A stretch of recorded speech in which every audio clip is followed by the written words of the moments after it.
Welcome to MacVoices. This is a talk of the Apple community, and I'm Chuck Joyner. Folks, this is a MacVoices briefing on traveling post-pandemic. I took a little time off the last couple weeks, including a 5-hour plane trip to Las Vegas, and I thought I'd share some of my observations with you about that trip from a technology standpoint as well as just a travel tip standpoint. The technology part we'll get to in a little bit because it's become more important than ever, and we'll talk about why. But I felt obligated because there have been some things that changed and definitely some focuses that maybe you want to pay attention to before you get on that next plane. So here we go. The pandemic and lockdown are not over. Yeah, I know that's not what you want to hear, and that's not what I want to say, but that's the simple fact of the matter. For example, when I went to the airport, when I got on the 5-hour flight to Las Vegas, when I returned from Las Vegas, and in pretty much every Uber and Lyft that I took, I had to wear a mask. It was required. Same thing for public transportation in Vegas. If you were going to get on the strip shuttles, you had to wear a mask or you were not allowed on. It's just that simple. There are still some stores and restaurants out there that have no mask, no service policies.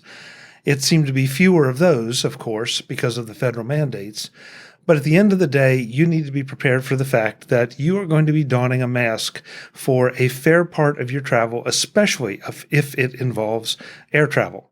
So don't be surprised and don't be upset. Be prepared. Find a good, comfortable mask that you can wear for all those hours or have at the ready, and make sure you always have a mask in your pocket in case you want to get that quick public transit bus or pick up an Uber or Lyft. Be patient. This is a really, really big one because with all the changes that have happened out there and are continuing to happen, you need to be more patient than ever. I saw one customer chew a gate agent out at the airport, and I would not have blamed the gate agent if he punched a guy in the mouth because he was just completely out of line. Yes, it was frustrating to have a 4-hour flight delay. I'm the king of flight delays, and I know how frustrating that is. And by the way, my top travel advice is always, if you see me getting on your plane, get off and find another plane because it's guaranteed to be delayed. But there was no excuse for this because the poor guy that's the gate agent had nothing to do with the decisions that were being made or the circumstances that caused the 4-hour delay. So a smile and a little bit of understanding go a long way. And that was true in a lot of other situations, in restaurants, in stores, even with Lyfts and Ubers. You have to be patient. Being anything less is just going to stress you out and therefore stress the other people out that are trying to serve you. These folks want to serve you. They want things to be back to the way they were. And again, they're not going to be, not for a long time, if ever. So just dial it back a little bit, relax, and recognize that things are going to take longer. They're not going to be nearly as convenient as they were before, and that's just the way of the new world. Almost nothing is at full capacity yet.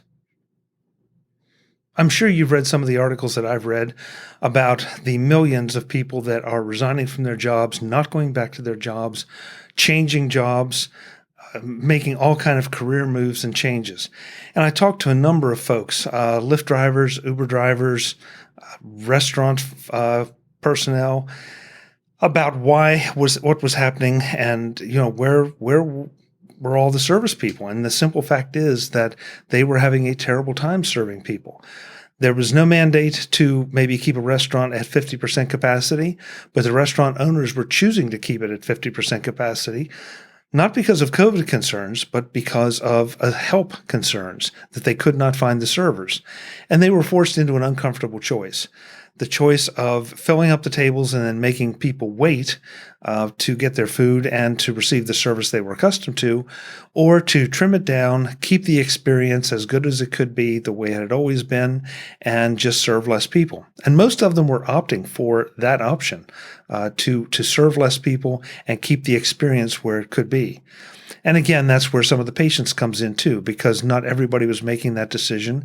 And unfortunately, with unskilled help or unexperienced help, sometimes the experience was not what I might have liked it to be. So be aware of that things have changed a lot and that you need to recognize that when you set your expectations. Don't assume anything. This is a big one, and it's one that you might not expect. I had to make the mistake. I made it twice, and after that, I learned my lesson. A lot of restaurants are not open. A lot of restaurants are gone. A lot of restaurants haven't reopened. You want to make sure that you call the restaurant or the store or the attraction that you are interested in and find out what their recording says, or visit their website. But unfortunately, even the websites are not accurate. There was one of my favorite restaurants that appears to have closed permanently, but it is still listed in their app. It is still on Google, and Google is still showing hours of open and close. And what can I tell you? It's gone. They have completely shut down. So this suddenly becomes a lot more important. Also, sort of along those lines, restaurant reservations. Restaurant reservations are really, really important all of a sudden because plenty of restaurants have reopened, but they've made the decision to maybe reopen at 50%, not necessarily because of COVID, but because they can't get the help and staff that they need.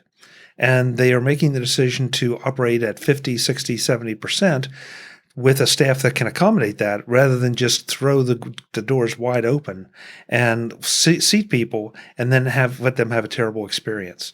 And I really respect them for that. They're choosing quality over quantity, and I think that's really important, especially in a resort area. But reservations are more important than ever. I just said call the restaurant to find out if they're open. While you have them on the phone, get a reservation or find out when they can take you, what their policies are for walk-ups, whatever, because everything that you used to know has changed. OpenTable is obviously one that a lot of us have used in the past, and it's still worth checking out, but it seems like that's even harder to get a reservation through OpenTable. So once again, all of a sudden your phone, the thing you haven't been using as a phone, now will come in very, very handy as a phone to get information that you want, so you're not spinning your wheels and you're not wasting time and money traveling to those stores or restaurants or attractions that you want and find out that you can't get in or that they aren't available. QR codes are everywhere.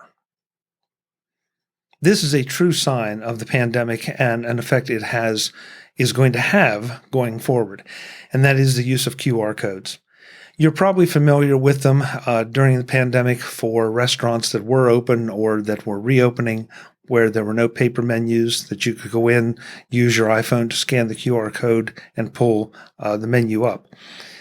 Well, Vegas had more and more of these as far as restaurants or stores that, for the latest information, scan this QR code. It would take you to a website where the information was as current as you could possibly get because nobody was answering the phone.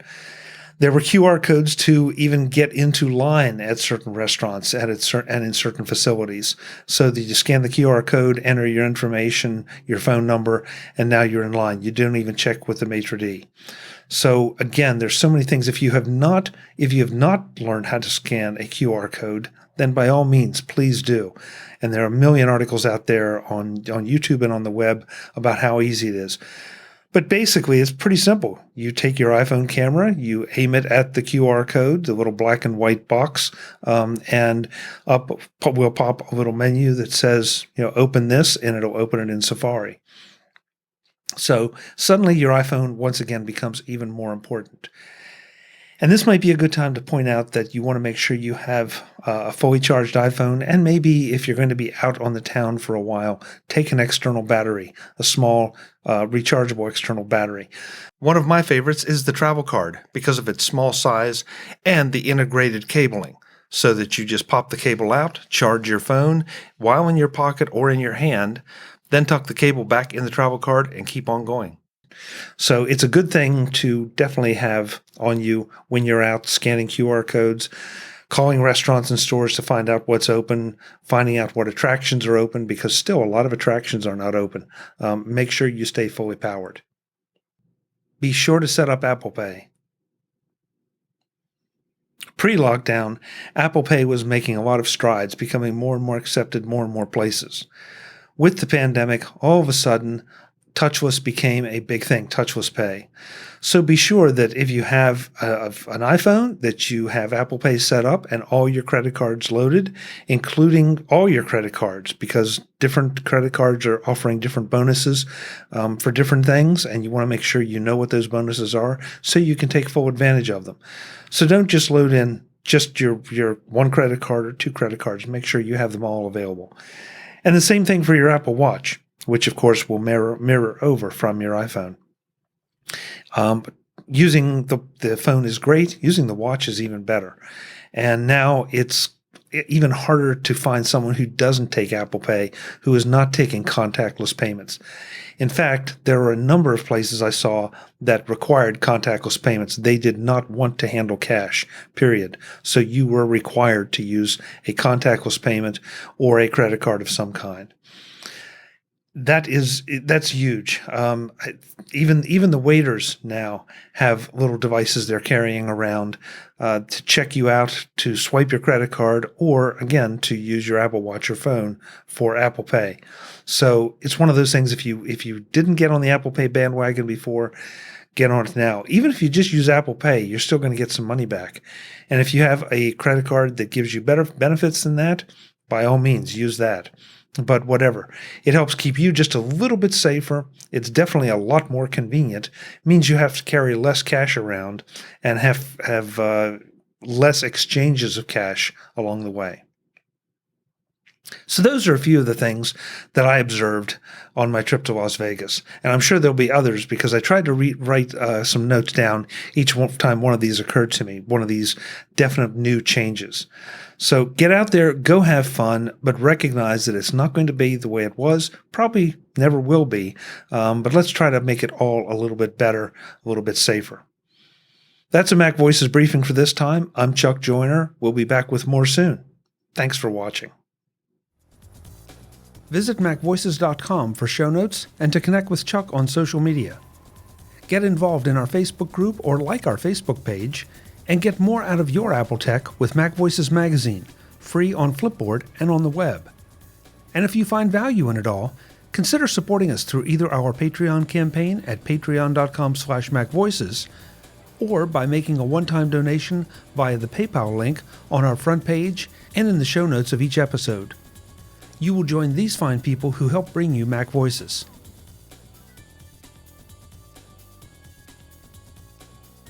Advertising handled by Backbeat Media at backbeatmedia.com. Bandwidth provided by CacheFly at cachefly.com.